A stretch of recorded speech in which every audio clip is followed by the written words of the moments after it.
যে কোনো লোক হলে তো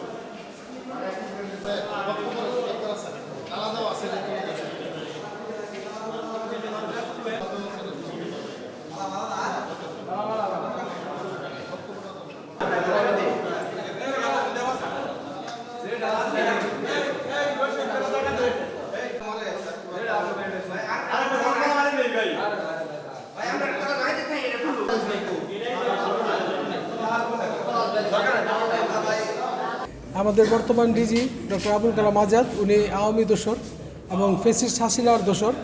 তো উনি ডিজি থাকা অবস্থায় 5ই আগস্টের পরে, 5ই আগস্টের আগের দিন ঢাকায় যে ছাত্র জনতার বিরুদ্ধে যে শান্তি মিছিল হয়েছে, শেখ হাসিনা আস্থা, ওই আস্থায় উনি নেতৃত্ব দিয়েছেন।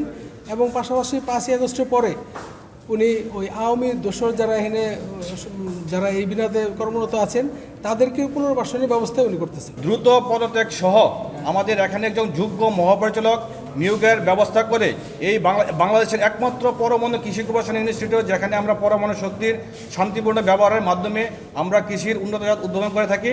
তাই এই জন্য সেই লক্ষ্যেই প্রতিষ্ঠানের স্বার্থে, দেশের স্বার্থে, কৃষকের স্বার্থে এই আবুল কালাম আজাদের পদত্যাগ আমরা চাচ্ছি।